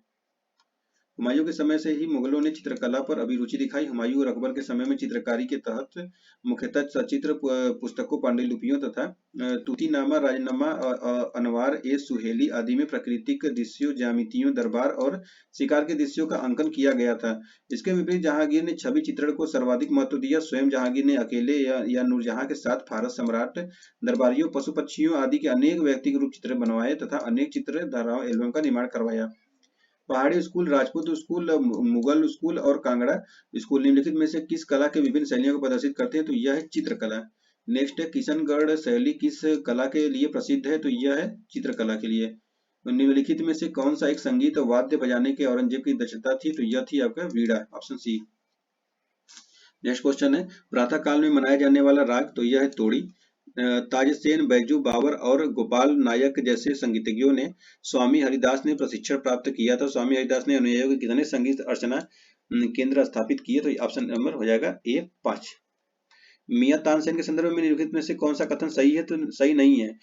सम्राट अकबर द्वारा इन्हें दी गई उपाधि तानसेन थी, तो यही गलत है।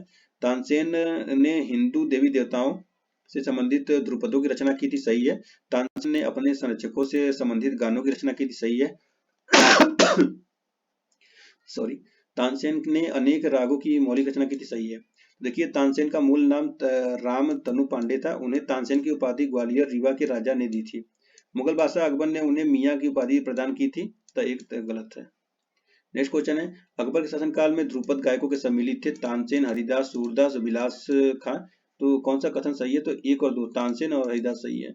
नेक्स्ट है, प्रसिद्ध तानसेन का मकबरा स्थित है, तो यह है ग्वालियर में।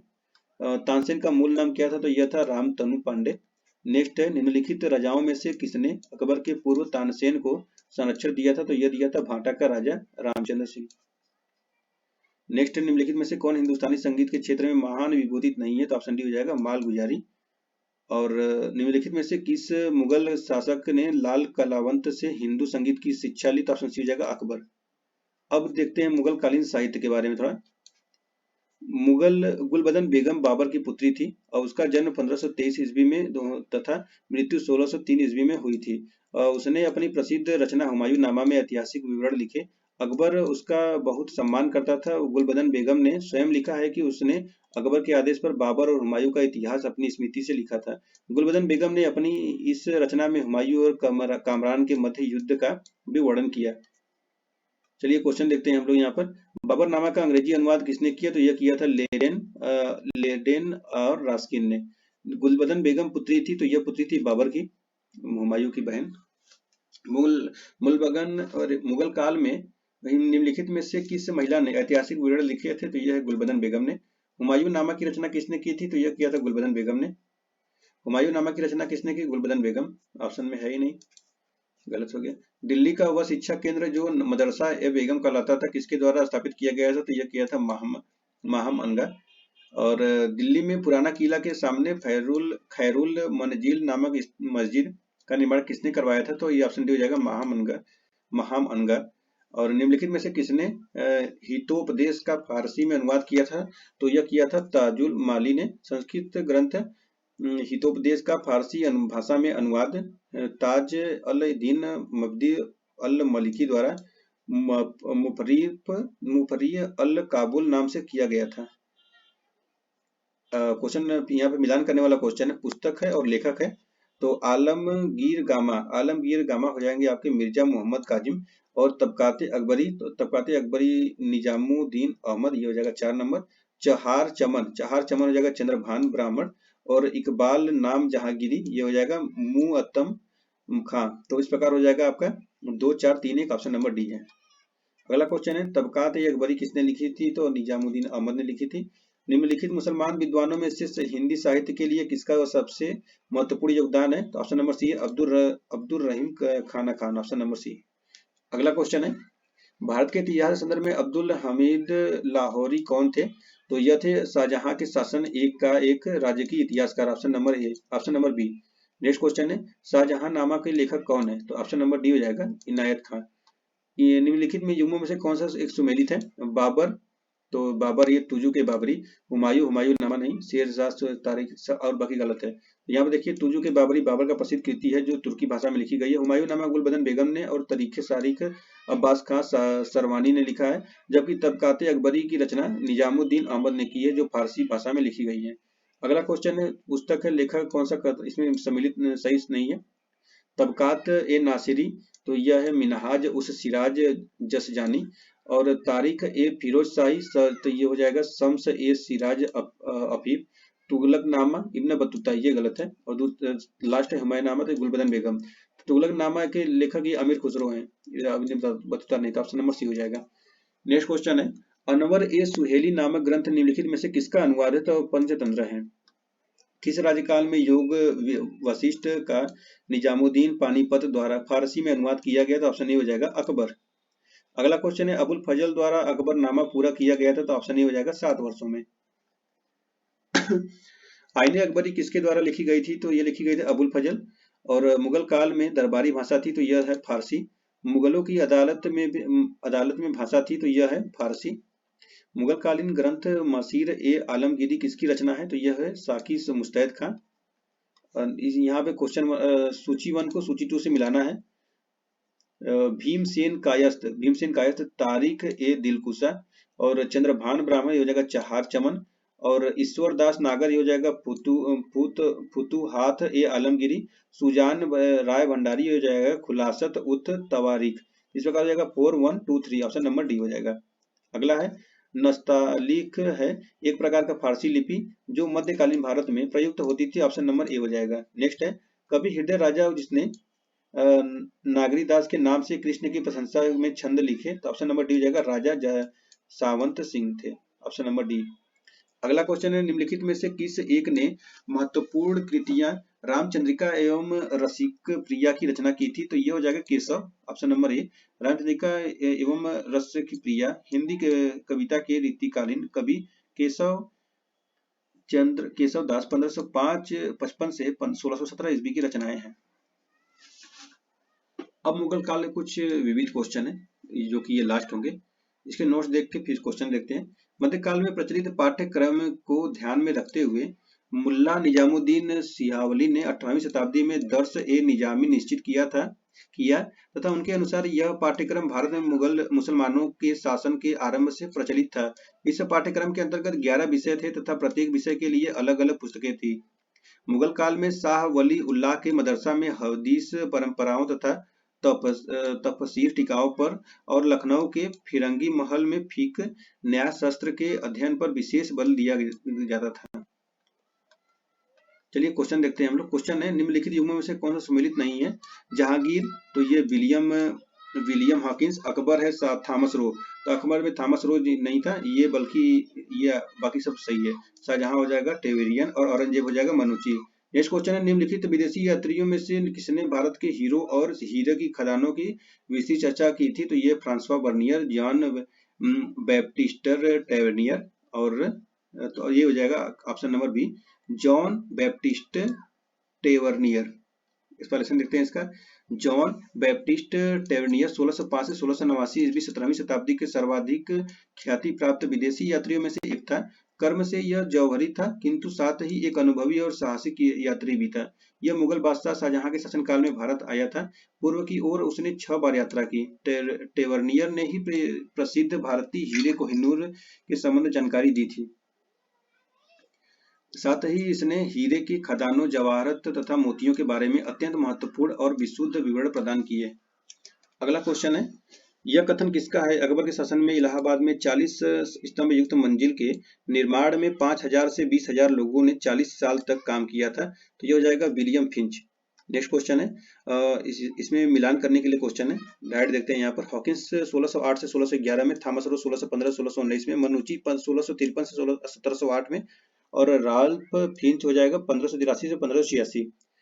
और यहाँ पर क्वेश्चन है निम्नलिखित मुस्लिम शासकों का सही कालानुक्रम क्या है। अहमद शाह अब्दाली, मोहम्मद शाह, जहांगीर और बहादुर शाह द्वितीय।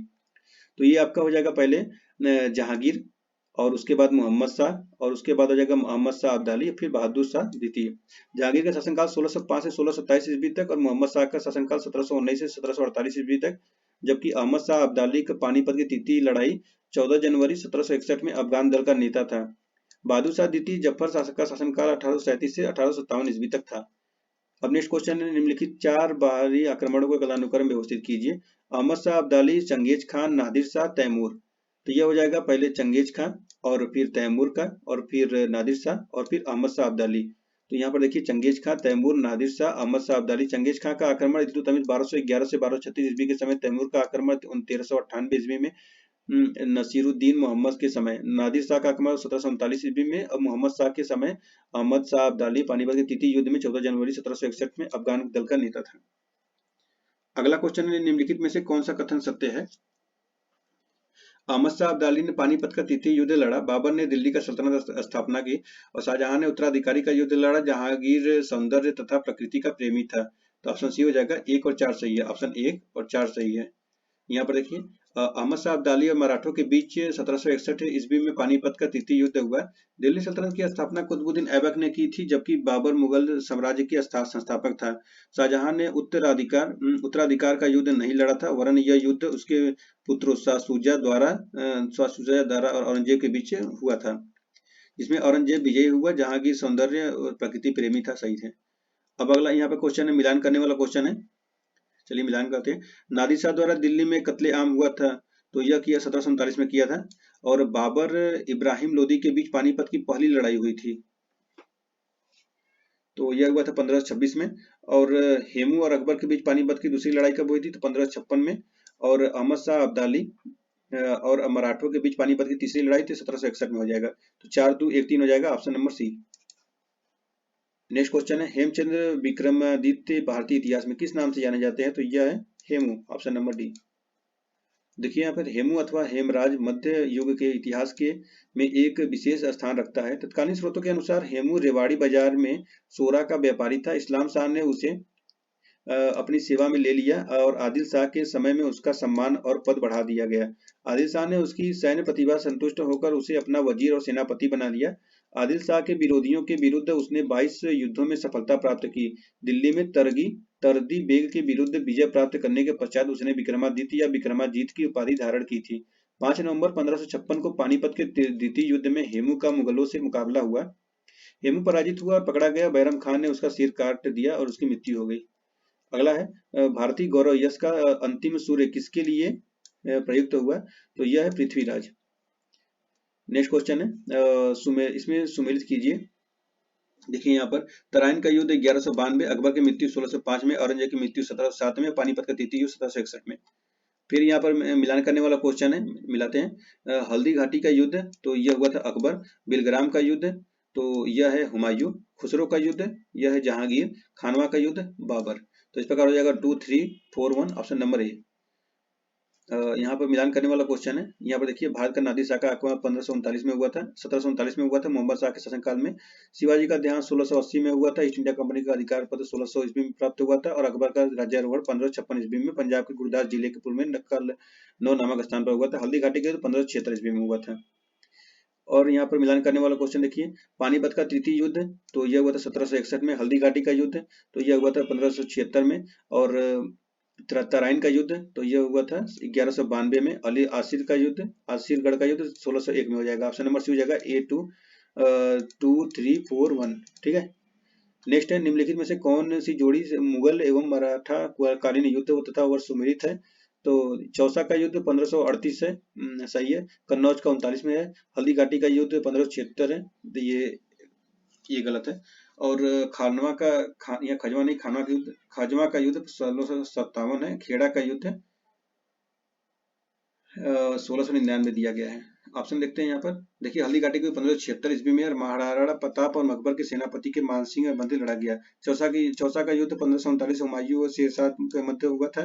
कन्नौज का युद्ध, बिलग्राम का युद्ध 1540 ईस्वी में हुमायूं और शेरशाह के मध्य हुआ। खेड़ा का युद्ध 1707 में मराठा सिंहासन के लिए साहू और ताराबाई के मध्य हुआ। खाजवा का युद्ध जनवरी 1659 में मुगल बादशाह के औरंगजेब और शाह शुजा के मध्य हुआ। अतः सी सही है इस प्रकार। अब देखिए यहाँ पर मुगल काल के निम्नलिखित युद्धों को कालानुक्रम व्यवस्थित कीजिए। घाघरा का युद्ध, खानवा का युद्ध, चौसा का युद्ध, सामूगढ़ का युद्ध। तो पहले हो जाएगा आपका खानवा का युद्ध, फिर घाघरा का युद्ध, और फिर चौसा का युद्ध, फिर सामूगढ़ का युद्ध। देखिए यहाँ पर खानवा का युद्ध 1527 में, घाघरा का युद्ध 29 में, चौसा का युद्ध 1539 में, और सामूगढ़ का युद्ध 1658 में।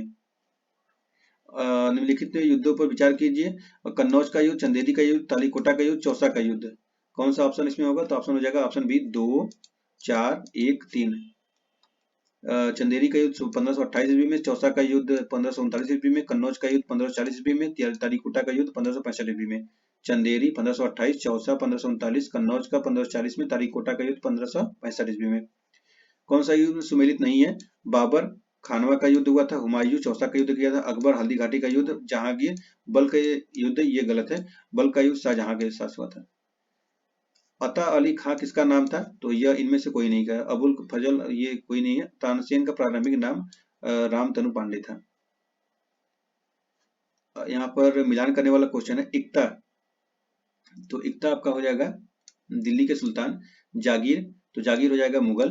अमरम, अमरम हो जाएगा विजयनगर, और मोकासा हो जाएगा मराठे। इस प्रकार 2, 3, 4, 1, ऑप्शन नंबर बी। नेक्स्ट है, मुगल काल में निम्नलिखित बंदरगाहों में से किसको बाबुल मुक्का या मक्का द्वार कहा जाता था, तो ऑप्शन नंबर डी है सूरत। नेक्स्ट क्वेश्चन है, मुगलों ने नवरोज का त्योहार लिया, तो ये लिया था पारसियों से, ऑप्शन नंबर ए हो जाएगा। नवरोज का त्योहार ईरान यानी फारस के से लिया गया था। यह 19 दिनों तक मनाया जाता था। मुगल काल में इसका बहुत महत्व था। इसे मनाने के लिए बहुत पहले से ही व्यवस्था की जाती थी। अब्दुल कादिर बदायूनी ने इसे नवरोज ए जलाली की संज्ञा दी थी। मुगल काल में जिस मदरसे ने मुस्लिम न्याय शास्त्र की पढ़ाई में विशिष्टता हासिल की थी वह स्थित था, तो ऑप्शन नंबर हो जाएगा लखनऊ में। मुगल काल में शाह वली उल्लाह के मदरसा में हदीस परंपराओं तथा तफसीर टिकाव पर और लखनऊ के फिरंगी महल में फिक्र न्याय शास्त्र के अध्ययन पर विशेष बल दिया जाता था। धर्मशास्त्र के विशेषज्ञ को आलिम तथा साहित्य के विशेषज्ञ को काबिल की उपाधियों से विभूषित किया जाता था। अगला क्वेश्चन है, निम्नलिखित को कालानुक्रम व्यवस्थित करें और सही उत्तर नीचे दिए गए हैं, बताए उसको बताना है। अहिल्याबाई, दुर्गावती, पद्मिनी और ताराबाई, तो ऑप्शन बी हो जाएगा 3, 2, 4, 1। पद्मिनी राणा रतन सिंह की पत्नी थी। अलाउद्दीन खिलजी के मेवाड़ की राजधानी चित्तौड़ पर आक्रमण के दौरान राणा रतन सिंह की मृत्यु हो जाने के कारण रानी पद्मावती ने जौहर कर लिया था। दुर्गावती गोंडवाना के हिंदू राज्य की योग्य शासिका थी। अकबर ने शासनकाल में आसफ खां के नेतृत्व में हुए आक्रमण के फलस्वरूप शत्रु से घिर जाने पर इस वीर रानी ने आत्महत्या कर ली थी। ताराबाई मराठा छत्रपति राजा राम की पत्नी थी। राजा राम की मृत्यु के बाद उन्होंने मराठा राज्य की बागडोर संभाली। अहिल्याबाई मराठों के होलकर वंश की शासिका थी। होलकर वंश इंदौर पर काबिज था। नेक्स्ट है, निम्नलिखित में से कौन सुमेलित है? तो खुलदाबाद शेख सलीम, सिर्फ ये सही है। दिल्ली अब्दुल रहीम खाना मकबरा, शेख सलीम चिश्ती का मकबरा फतेहपुर सीकरी में है और एतमदौला का मकबरा आगरा में है तथा औरंगजेब का मकबरा खुलदाबाद औरंगाबाद में स्थित है। अब्दुल रहीम खाना का मकबरा दिल्ली में स्थित है। नेक्स्ट है, भारत के सांस्कृतिक इतिहास के संदर्भ में निम्नलिखित कथनों पर विचार कीजिए। दो कथन है, फतेहपुर सीकरी स्थित बुलंद दरवाजा तथा खान का के निर्माण में सफेद संगमरमर का प्रयोग हुआ था। सेकेंड है, लखनऊ स्थित बड़ा इमाम बाड़ा और रूमी दरवाजा के निर्माण में लाल बलुआ पत्थर और संगमरमर का प्रयोग हुआ था। तो ऑप्शन डी हो जाएगा, दोनों गलत है। यहाँ पर देखिए, फतेहपुर सीकरी स्थित बुलंद दरवाजा के निर्माण में मुख्यतः लाल बलुआ पत्थर का प्रयोग किया गया, जिसे सफेद काले संगमरमर से सजाया गया है। इसका निर्माण सम्राट अकबर ने गुजरात विजय के स्मृति में 1573 ईस्वी में कराया था, परंतु सलीम चिश्ती के खानकाह में सफेद संगमरमर का प्रयोग नहीं हुआ है, अपितु सलीम चिश्ती के मकबरे में सफेद संगमरमर का प्रयोग हुआ है। लखनऊ स्थित बड़ा इमाम बाड़ा और रूमी दरवाजा का निर्माण आसफुद्दौला ने कराया था। इमाम बाड़े का केंद्रीय कक्ष लगभग 50 मीटर लंबा और 16 मीटर चौड़ा है। स्तंभहीन इस कुछ छत 15 मीटर से अधिक ऊंची है। यह कक्ष लकड़ी, लोहे तथा पत्थर बीम के बाहरी सहारे के बिना खड़ी विश्व का अपने आप में सबसे बड़ी रचना है। इसकी छत को किसी बीम या गर्डर के उपयोग के बिना ईंटों के आपस में जोड़कर खड़ा किया गया है। इसके निर्माण में पत्थर और संगमरमर के स्थान पर ईंटों और चूने का प्रयोग किया गया है। रूमी दरवाजा को इमामबाड़ा का मुख्य प्रवेश द्वार है कि निर्माण में चूना प्लास्टर और प्लास्टर ढलाई के साथ लखोरी ईंटों का प्रयोग हुआ है। नेक्स्ट है, कौन सुमेलित नहीं है जोड़ा? तो इसमें बताना है, शेर शाह का मकबरा सासाराम में, हुमायूं का मकबरा दिल्ली में, जहांगीरी महल बुरहानपुर, तो ये आगरा में है, गलत है। और बुलंद दरवाजा फतेहपुर सीकरी, बीबी का मकबरा औरंगाबाद, ऑप्शन नंबर सी हो जाएगा। नेक्स्ट है, कौन सा सुमेलित इसमें क्या बताना है? निम्नलिखित स्मारकों को कालानुक्रम व्यवस्थित कीजिए। रबिया दौरानी का मकबरा औरंगाबाद और शेरशाह सूरी का मकबरा सासाराम, हुमायूं का मकबरा दिल्ली और अटला मस्जिद जौनपुर। कब कब बना है उसको बताना है। तो पहले अटाला मस्जिद जौनपुर और फिर शेरशाह सूरी का मकबरा और फिर हो जाएगा हुमायूं का मकबरा और हो जाएगा रबिया दौरानी का मकबरा। तो जाएगा ऑप्शन नंबर बी 4, 2, 3, 1। यहाँ पर देख सकते हैं, जौनपुर अटाला मस्जिद का निर्माण इब्राहिम शाह सरकी द्वारा 1408 ईस्वी के आसपास कराया गया था। शेरशाह सूरी 1540 ईस्वी से 45 ने स्वयं अपना मकबरा सासाराम में बनवाया। दिल्ली स्थित हुमायूं के मकबरे का निर्माण कार्य अकबर की सौतेली माँ हाजी बेगम की देखरेख में पूरा हुआ था। औरंगजेब ने अपनी बेगम रबिया दौरानी की स्मृति औरंगाबाद में मकबरे का निर्माण कराया था। अब है सूची 1 को सूची 2 से मिलाना है। बाबर, तो बाबर आपका हो जाएगा जामा मस्जिद, हुमायूं हो जाएगा दीपपना, अकबर हो जाएगा जहांगीरी महल, जहांगीर हो जाएगा इत्माद उद्दौला का मकबरा, ऑप्शन नंबर ए हो जाएगा 1, 2, 3, 4। यहाँ पर फिर से मिलान करने का क्वेश्चन है। कुतुब मीनार, तो कुतुब मीनार ये हो जाएगा इल्तुतमिश। गोल गुम्बद हो जाएगा मोहम्मद आदिल शाह और बुलंद दरवाजा तो ये हो जाएगा अकबर। मोती मस्जिद हो जाएगा औरंगजेब। इस प्रकार 2, 1, 4, 3 ऑप्शन नंबर डी है। कुतुब मीनार इल्तुतमिश, गोल गुम्बद मोहम्मद आदिल शाह और बुलंद दरवाजा अकबर, मोती मस्जिद औरंगजेब। निम्नलिखित घटनाओं पर विचार कीजिए और इन्हें कालानुक्रम व्यवस्थित कीजिए। कन्नौज का युद्ध, चौसा का युद्ध, तालीकोटा का युद्ध, खानवा का युद्ध। तो देखिए यहाँ पर पहले खानवा का युद्ध हुआ, फिर चौसा का युद्ध हुआ, तालीकोटा का युद्ध, कन्नौज का युद्ध हुआ, फिर तालीकोटा का युद्ध हुआ था। खानवा का युद्ध 1527 में हुआ, चौसा का युद्ध 39 में हुआ, कन्नौज का युद्ध 1540 में हुआ, तालीकोटा का युद्ध 1565 में हुआ था। इस प्रकार ऑप्शन नंबर ए हो जाएगा। नेक्स्ट क्वेश्चन है, फिर से मिलान करने वाला क्वेश्चन है। स्मारक और निर्माता है तो अलाई दरवाजा दिल्ली अलाउद्दीन खिलजी, बुलंद दरवाजा फतेहपुर सिकरी अकबर, मोती मस्जिद आगरा शाहजहां, मोती मस्जिद दिल्ली औरंगजेब। 1 2 3 4 है, ऑप्शन नंबर ए हो जाएगा। नेक्स्ट क्वेश्चन है, मुगल काल में मौलिम था, एक कर, एक प्रशासनिक इकाई, एक जहाज, एक शासक। तो भारतीय व्यापारिक जहाजों पर मौलिम एक कर्मचारी था। मौलिम जहाज पर एक गोलाकार यंत्र के साथ बैठता था। इस यंत्र की सहायता से वह तारों तथा सूर्य की स्थिति का पता लगाता था तथा इससे उसे अपने जहाज के सही स्थिति के बारे में पता चलता था। भारतीय इतिहास के मध्यकाल में बंजारे सामान्यतः कौन थे? तो यह थे व्यापारी। बंजारा शब्द का उद्गम संस्कृत शब्द वाणिज्य से हुआ है। वाणिज्य का अर्थ है व्यापार, उससे बना वाणिक अर्थात व्यापारी बनिया।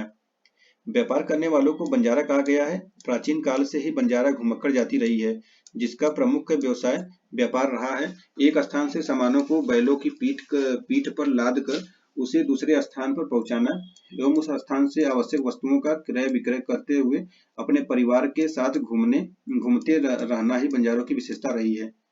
नेक्स्ट है, निम्नलिखित में से कौन सुमेलित नहीं है? दाम है ताम्र की मुद्रा, देसाई है राजस्व की अधिकारी, दीवान है प्रांतीय राजस्व का प्रमुख, जरीब है एक प्रकार का कर। तो ये जरीब एक प्रकार गलत है। तो देखिए यहाँ पे शेरशाह सूरी द्वारा तांबे के सिक्के दाम का प्रारंभ किया गया। मुगल काल में 1 रुपया चांदी का सिक्का 40 दाम के बराबर होता था। मराठा काल में देसाई या देशमुख जनपद स्तर के राजस्व संग्रह तथा सामान्य प्रशासन के प्रभारी होते थे। मुगल काल में दीवान प्रांतीय राजस्व प्रमुख होता था। मुगल काल की भू राजस्व व्यवस्था के संदर्भ में जरीब भूमि का माप हेतु प्रयुक्त होती थी। इस प्रकार विकल्प डी से मिलित है। तो चलिए ये समाप्त होता है और हम लोग नेक्स्ट वीडियो में पढ़ा जाएगा सिख संप्रदाय। ओके, चलिए तो वीडियो पसंद आया तो वीडियो को लाइक करिएगा और हमारे चैनल को सब्सक्राइब कर लीजिए। फिर मिलते हैं नेक्स्ट वीडियो में। Thank you so much.